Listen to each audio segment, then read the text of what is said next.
Hey guys, Tony Vasquez here once again for another episode of Let's Talk About It. Today we have a special guest with us. He goes by the name of Jose Gomez. How are you, sir? Good, how are you? I'm good. Jose Gomez is the pianist here at SBCNY for the worship team. And so when you see the piano playing, this is the guy doing it. We're going to have a special conversation today on the subject faith. It's very personal to us, and you will see why as the conversations unfold. And I just want to give you the definition of faith to start it off. It is complete trust or confidence in someone or something. And us as Christians, when we come to Christ, the main thing for us to have is faith. Faith on who? On Christ. But sometimes that can be very challenging. Sometimes we go through seasons where that can be tested, and sometimes it will show a lot about ourselves and our character, and also our trust in God. And so with that being said, everybody sees you playing the piano, everybody sees you worshiping, but a lot of people may not know that you had a rough season in your life where you had to go through leukemia. Right. Can you talk to us about that season and how you were able to maintain your faith and keep your trust in God?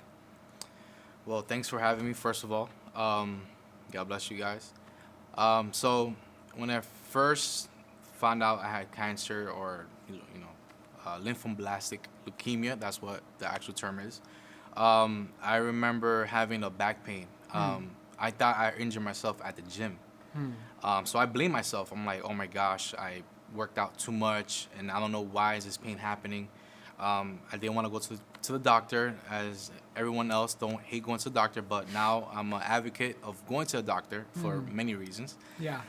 So again, like I was saying, I had a real back pain, and I was blaming myself. At the same time, my wife was pregnant at the time. Wow. And it was just very, very troublesome and just crazy overall. So eventually, pain was becoming consistent. It continued, so where I actually went to the doctor and tried many ways of going to the emergency room or urgent care to find out why I'm having this back pain. Yeah. They didn't think to me of actually getting x-rays or blood taken out. They just gave me pain meds, like either muscle relaxers or the highest dose of Tylenol to maybe help with the pain. Maybe I thought I inflamed my back or a nerve pain or something. Yeah. So eventually, after more than 3 emergency rooms that I've gone to, I didn't have no solution to it. I even got X-ray done and MRI done where they saw something in my back, and they wasn't sure of it. Up until I actually went to do blood work, and it seemed like I was very anemic and everything. And they did blood work, and then like maybe 2 days later, I finished work, coming out of work, and I'm telling my wife I'm going to the barbershop. Yeah. I remember clearly. And my plans were not my plans, but plans were just diverted. GPS was just going to a different route, where my primary doctor at the time called me and said, hey, I need you to go to the emergency room in Brooklyn, NYU Brooklyn, where we're going to get more results and more tests done because you seemed very anemic. Wow. So at the time, I went to the emergency room, and once I got there, I looked very pale and very bad. And this back pain was consistent for over like 2 or 3 months, and I wasn't sure what was going on. And so when I go to the emergency room, they immediately take me to the back and withdraw blood, like maybe like I saw like 8, 12 tubes coming out of me, and that got me even more dizzier and more pale because blood was taken out.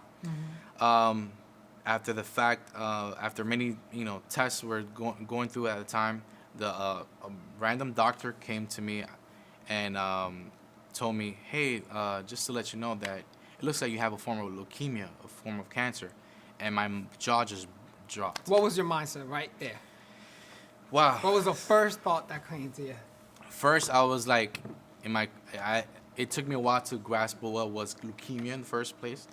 And I was like, oh, is that a form of cancer? So I questioned it. And that thought there and then was like, oh my gosh, like, am I going to die? Am I going to see my son born? Am I going to leave my wife alone while she's pregnant?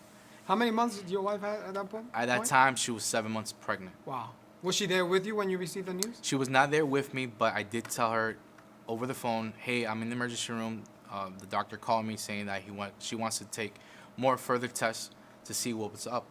And I just told her that, like, "Hey, just come over, go to the emergency room." And there and then I did find out I had leukemia, that they diagnosed me with cancer. Wow. I didn't tell her over the phone because she was pregnant. She's on their way. She was driving from the Bronx to Brooklyn. I don't want to make her more nervous than what it was. Yeah, yeah. So from there on, as soon as she actually arrived to the hospital, it was so hard for me to tell her, like, so the doctor just told me that I have cancer, and it actually went that way, in that route, and she was in shock. She was like, no, no, no, no, no. She was not accepting it. She was saying, no, this cannot be. So at that point, I was laying down, holding her hand, and saying everything's gonna be alright. And just tears ran out of my eyes. And from there on, they took us to another hospital in Manhattan, the main hospital for NYU Lagone, where they took me through an EMS, through ambulance, and took me there. It was the longest day of my life because a lot of things were going on. Yeah. So, and my wife, I remember my wife with me, pregnant. We both left our cars at the Brooklyn Law Hospital. I didn't know what was happening. I was so drifted off and tired because, again, they said that at first had like anemic symptoms as well. So from there on, I went to the hospital in Manhattan, and I was in the emergency room for many, many hours. I have not eaten anything. Neither my wife did either, and it was just insane. And of course, we called family, letting them know what's happening, and we just at the same time were praying and having faith that this will come to pass. Yeah. So As a man that is about to be a father, what was your thought process at that moment? Now you have leukemia. Death can be a very possible thing soon. right. Your wife is right next to you. Were you able to keep your composure? Or were you able to keep your composure at that moment? In those first 24 hours? Right. So, in that process, while I'm in the emergency room with my wife, I was just tired. I was just in pain. My mind was not there, so much focused, but at the same time, I kind of had a peace and saying, like, God, I know you're in control. Just having that mindset and focused mindset. I had to be here, and I had to survive this for my son, my unborn son at the time, and I had to be there for my wife because, like, she's 7 months pregnant again. And I had to be there for her. So I basically did not accept that I have this cancer or this diagnosis that they told me. And they still had to do further testing of what type of cancer I had, what type of blood disease I had at the time. So as a man, as a soon-to-be father, I was distraught, but, like, I was still focused and still positive throughout the whole time. Yeah. Were the church community supportive of you guys at that moment? Yes, absolutely.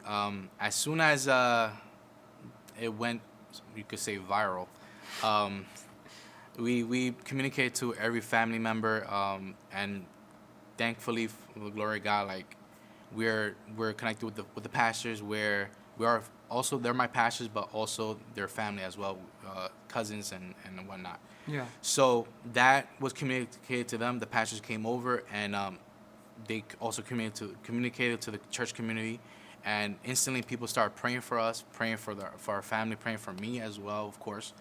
And then also I remember one of my wife's cousins was even communicating where she lived in Texas, I believe, at the time, and she just went reaching out to a whole bunch of other pastors that I never met, never known. And it went out even to Dominican Republic as well, all over. So I know that the church community and the community overall were praying for me and my family and helping us go through this situation. Did that support strengthen your faith during that time? Yes, absolutely. So in that time when everything I was already in the hospital, admitted,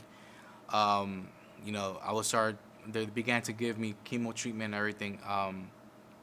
I was at the time that people would just come visit me. So I was in the hospital for about like a week and a half, and random people that I have not seen in many years, and so will come to the hospital. People that I used to go to other churches back then to visit, other church friends. They would just come piling up to church to the hospital and visit me. So I definitely got the connection and the support from those people. And from to this day on, I really appreciate all of them. Yeah. What was the process from the moment you knew that you was diagnosed with leukemia? What was the process? How long it took for you to be in recession? Well, it took.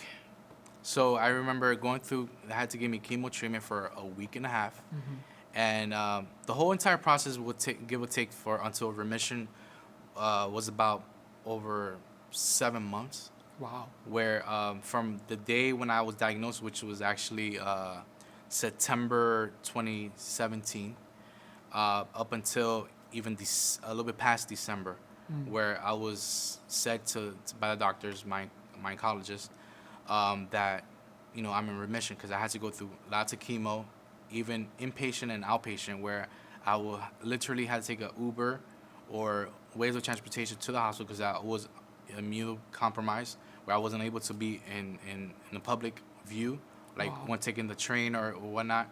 I had to take Ubers, or my wife would drive me, or a loved one would drive me to the outpatient program, and still have chemotherapy.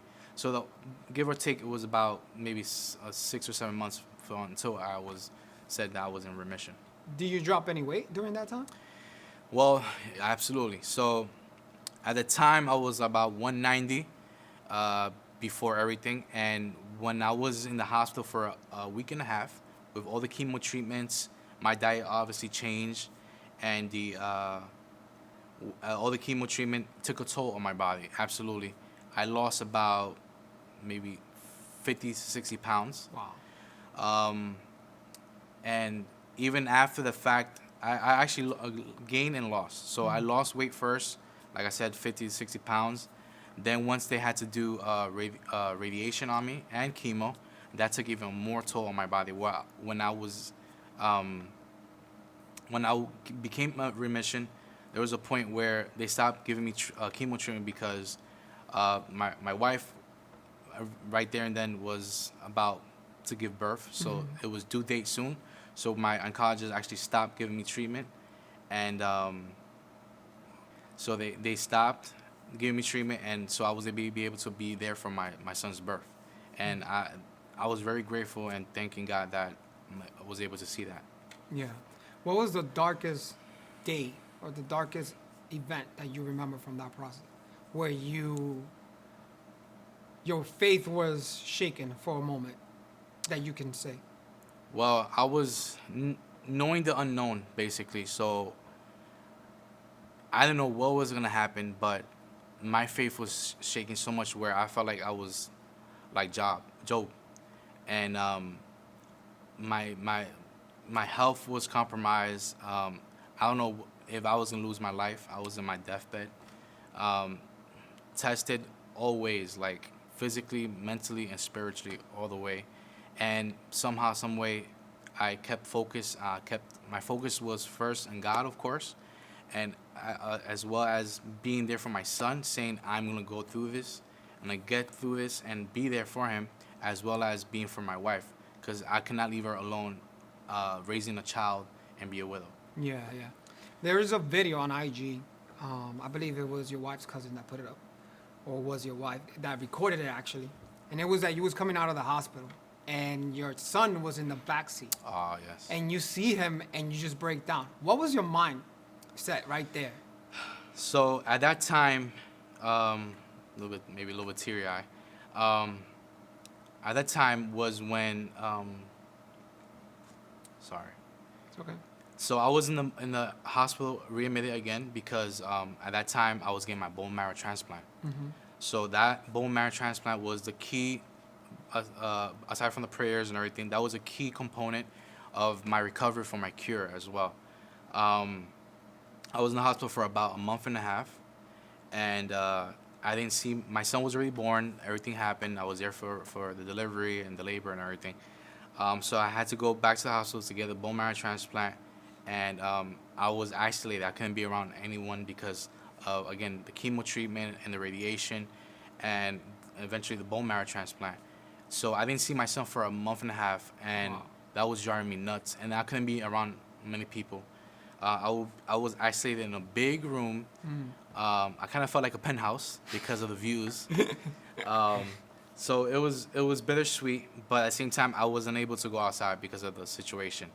And when I finally was able to leave the hospital, my son was waiting for me in the car, Yeah. and I was just grateful and just humbly like appreciative that I was able to see him again. Yeah. And that was the most amazing journey in that moment because I wasn't able to see him, and finally I was able to see him. Amazing. Fast forward, you're now able to come back to the church, not just come back to the church, but to play for the first time. Yeah. What was that feeling for you?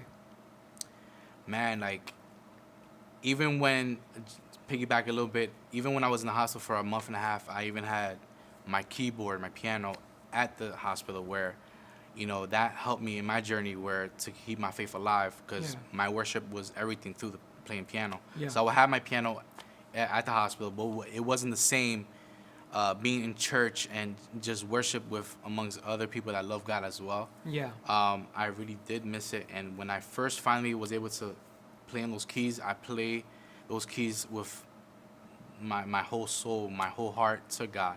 Yeah. And I remember saying to myself, part of my journey, I felt like going through that process of cancer and everything was where my faith increased and my heart for God was stronger. Where when I returned to church, I told myself and I told God, I know you heal me, you cure me from this disease, and now that I'm playing again in church, I